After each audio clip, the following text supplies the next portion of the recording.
ఇక్కడ ఒక ప్రత్యేకంగా ఒక కుటుంబం గురించి చెప్పబడుతున్న సంగతి అది. అసలు అంతకుముందు ఏం జరిగిందయ్యా అంటే, ఏలి అనే ఆయన దేవాలయంలో యాజకుడు. తన కడుపును పుట్టిన బిడ్డలు కూడా అక్కడ యాజకుడు అంటే యాజకుని యొక్క అంటే ఇప్పుడు మనకు అర్థం కావాలంటే ఒక సేవకుడు. సేవకుని కడుపును పుట్టిన బిడ్డలు ఆడపిల్లలు కావచ్చు, మగపిల్లలు కావచ్చు, వాళ్ళని సేవకునితో సమంగా గౌరవిస్తారు. ఆ గౌరవాన్ని కాస్త వీళ్ళు ఏం చేశారంటే ఆటగా మార్చుకున్నారు. ఆటగా మార్చుకొని వీళ్ళకు నచ్చినట్లు బ్రతకడం మొదలుపెట్టారు. బాగా గమనించాలా, పరిశుద్ధ గ్రంథంలో కడుపున పుట్టిన బిడ్డల వల్ల కుటుంబం నాశనం అయిపోయిందంటే ఈ కుటుంబమే. పరిశుద్ధ గ్రంథంలో కడుపున పుట్టిన పిల్లల వల్ల కుటుంబం శపించబడి అసలు ఆ కుటుంబానికి సంబంధించిన ఆనవాళి లేకుండా తుడిచివేయబడ్డ కుటుంబం ఏదైనా ఉందంటే ఏలి కుటుంబమే. అంత దుర్మార్గంగా బ్రతికారు పిల్లలు.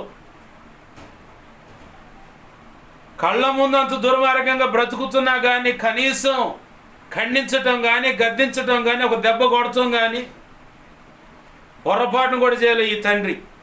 మరి ఆ తల్లి ఎక్కడుందో మరి, గారాభంగా పెంచుకుంది.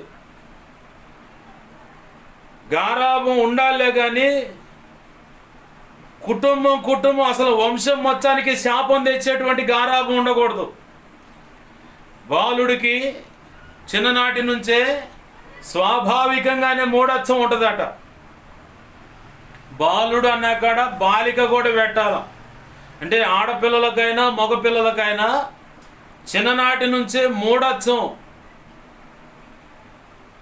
స్వాభావికంగానే ఉంటుందంట. ఆ మూఢత్వం అంటే మొండితనం, వ్యతిరేకత, మాట వినని గుణం, నాకు నచ్చినట్టుగా నేను ఉండాలనే తత్వం చిన్నప్పటి నుంచే స్వాభావికంగా అంటే ఆ రక్తంలో ఉందని చెబుతున్నాడు. సామెతల గ్రంథం సాక్ష్యం ఇస్తుంది ఆ మాట. అయితే ఆ మూఢత్వం పోవాలంటే ఖచ్చితంగా తండ్రి కానీ తల్లి కానీ బెత్తం వాడాలట. ఆ బెత్తం కూడా వాడికి బుద్ధి వచ్చేలాగా, ఆమెకు బుద్ధి వచ్చేలాగా మాత్రమే వాడాలి. చావాలని కూడా కొట్టొద్దు అన్నాడు. సామెతల గ్రంథం అదే మాట సాక్ష్యం. బెత్తం వాడాలి, తండ్రి తల్లి అయినా సరే బెత్తం వాడాల. బెత్తం వాడకపోతే ఈ కుమారుడికైనా కుమార్తెకైనా వాళ్ళు విరోధులైపోతారు, వ్యతిరేకంగా. అసలు ఎందుకు అసలు వాళ్ళు కళ్ళ ముందు చూస్తూ నాశనం అవడానికి వీళ్ళే పునాదిరాళ్ళు అవుతారు. తల్లి తండ్రి బెచ్చం వాడకపోతే, గద్దించకపోతే, ఖండించకపోతే, దిద్దుబాటు చేయకపోతే, దెబ్బ కొట్టకపోతే వీళ్ళే పునాదిరాళ్ళు అనమాట. వాళ్ళ జీవితాల నాశనం అవడానికి కూతురు జీవితమైనా కొడుకు జీవితమైనా అలా నాశనం అయిపోవటానికి కారణం తల్లి తండ్రి. ఎందుకు? బెచ్చం వాడనందుకు. బెచ్చను వాడాలా, వాళ్ళకు బుద్ధి వచ్చేలాగా వాడాలా. నీలో నుంచే ఒక ఉపాధ్యాయుడు ఒక ఉపాధ్యాయురాలు కనపడాలి వాళ్ళకి. ఉపాధ్యాయుడు ఉపాధ్యాయురాలు ఏం చేస్తారు? స్కూలుకు తీసుకువెళ్తే టీచర్లు ఏం చేస్తారు? ఓ దెబ్బ కొడతారు తప్పు చేస్తూ ఉంటే. చావాలని కొడతారా వాళ్ళు? చావాలని కొట్టరు. బడికి ఎందుకు పంపిస్తాం? విద్యా బుద్ధులు నేర్చుకుంటారని, చదువు అలాగే ఎలా క్రమశిక్షణ ఉండాలో అని చెప్పని. ఇప్పుడు మనం స్కూళ్ళలో చూస్తున్నాం, కాలేజీలో చూస్తూ ఉన్నాం. ఖచ్చితంగా వాళ్ళల్లో వారంలో ఒకరోజు ఒక్కొక్క స్కూల్కి ఒక్కొక్క రకమైన ప్రిన్సిపల్ ఉంటుంది. అంటే ఒక క్రమశిక్షణ. ఫలానా రోజు మాత్రమే క్యాజువల్గా మీకు నచ్చిన డ్రెస్ వేసుకొని రండి అంటారు. మిగతా రోజులు మాత్రం నీకు ఇంటికాడ 100 కోట్లు ఉండొచ్చు, కటిక బీదవై ఉండొచ్చు, మధ్య తరగతి కావచ్చు, కొద్దో గొప్ప ఉండొచ్చు. ఆ ఉన్నదాన్ని బట్టి లేని దాన్ని బట్టి కృంగిపోకుండా అందరూ సమానం అని చెప్పని స్కూల్ యూనిఫామ్ అనేది ఏర్పాటు చేశారు. ఒకరోజు మాత్రం స్వేచ్ఛనిచ్చారు, మీకు నచ్చిన డ్రెస్ వేసుకోండి. దాన్ని ప్రిన్సిపల్ అంటారు, క్రమశిక్షణ. దేనికి? విద్య బుద్ధులు, ఎవరితో ఎలా వ్యవహరించాలి, పెద్దలు వస్తే మర్యాద ఇవ్వటం కానీ అన్ని విషయాలు క్రమశిక్షణ ఉంటుంది. అలాగనే ఒక తల్లిగా ఒక తండ్రిగా కూడా ఇంట్లో కూడా క్రమశిక్షణ చేయాలి, క్రమం పెట్టాలి. వాళ్ళని క్రమం పెట్టకుండా ముద్దులు కూతురని ముద్దులు కొడుకు అని చెప్పని గారాబం చేస్తే నాశనం అయిపోతుంది వాళ్ళ జీవితాలు. చివరికి వాళ్ళు ఏదో తేడా పడతారు, వామ్మో వాయో వామ్మో వాయో అని లబో జీబో ఈ నా కుమార్తె ఈ నా కుమారుడు ఇంత పని చేశాడంటే అలా నాశనం అవటానికి నీ గారాభమే, అలా నాశనం అయిపోవటానికి నీ గారాభమే. అతి గారాభం ఉండకూడదు. వాళ్ళు నాశనం అయిపోయేలాగా విచ్చలవిడిగా బ్రతికేలాగా గారాభం ఉండకూడదు. ఆ గారాభానికి కూడా క్రమం ఉండాల. ఇక్కడ ఏలి తన భార్య చేసిన పొరపాటు ఏంటంటే యాజకత్వం ఉంది, ఉన్నా కానీ కడుపును పుట్టిన బిడ్డలను ఒక క్రమశిక్షణలో పెంచుకోవటం వల్ల కాల. బాగా గమనించాల. ఒక సేవకుడి కుటుంబమే కాదు, ప్రపంచవ్యాప్తంగా గమనిస్తున్న ప్రతి కుటుంబంలో కూడా, నీ కుటుంబంలో నా కుటుంబంలో ఎవరి కుటుంబంలో అయినా సరే ఒక క్రమము క్రమశిక్షణ ఉండాల. ఒక క్రమశిక్షణ ఉండాల. ఆ క్రమశిక్షణ లేదా వాళ్ళ ఇష్టం. ఇక పెద్దలంటే గౌరవం ఉండదు.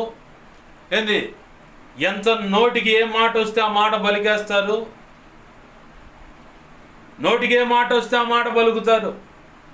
ఇక వాళ్ళకి నచ్చినట్టుగా బ్రతుకుతూ ఉంటారు. నువ్వు కండిషన్ చేయాలని చూస్తే నీ మాట వినరు. ఎందుకంటే చిన్నప్పటి నుంచే గారాభంగా పెంచుకుంటా వచ్చావు. ఇప్పుడు ఆ గారాభం కాస్త నాశనానికి దారి తీసింది.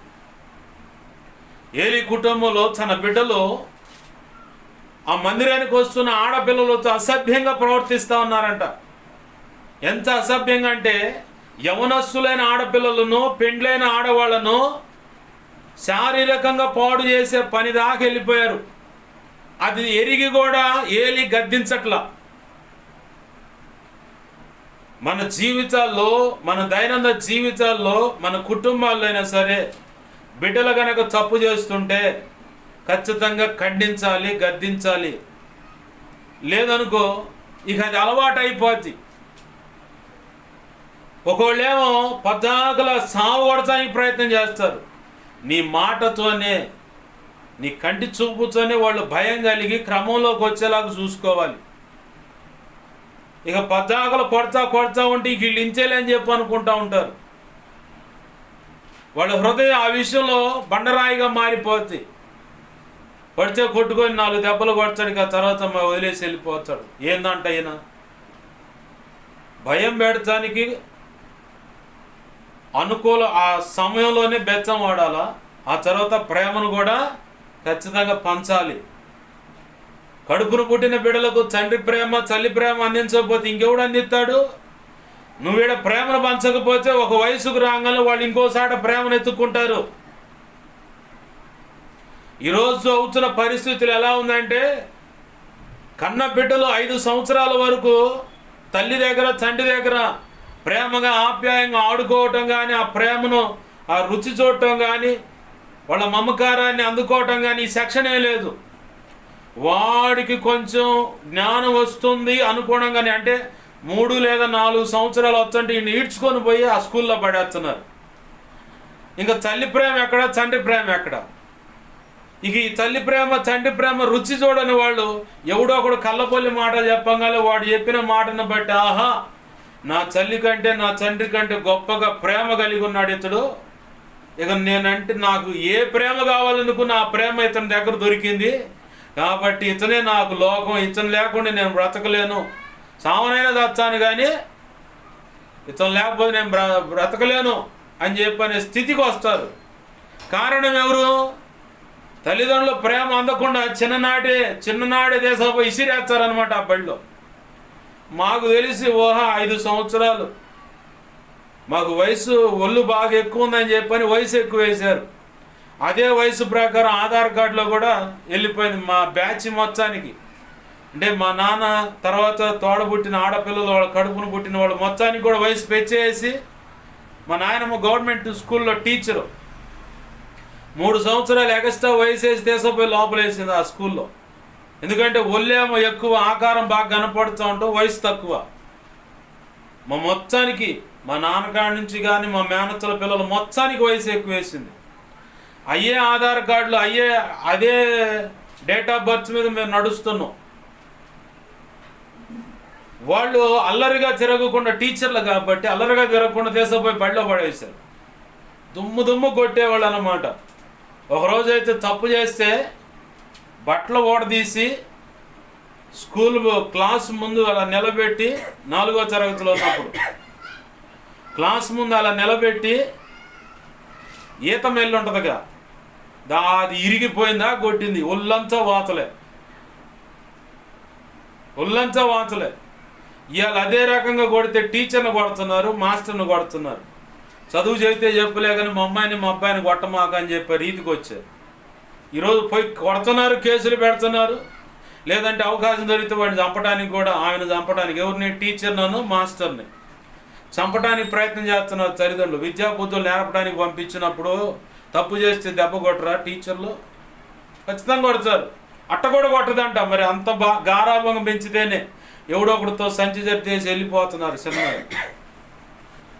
ఏంది, ఒక క్రమశిక్షణ లేకుండా, పెద్ద చిన్న లేకుండా విచ్చలవిడిగా మాట్లాడుతూ, పెద్దలను గౌరవించాలనే ఆ తత్వమే లేకుండా నాశనానికి లాక్కొని పోతా ఉన్నారు ఈ గారాబాన్ని బట్టి పిల్లలు. ఇక్కడ ఈ కుటుంబం బైబిల్ గ్రంథంలోకి వెళ్ళా అత్యంత ప్రమాదకరంగా నాశనమైన కుటుంబం ఏదైనా ఉందంటే ఏలి కుటుంబమే.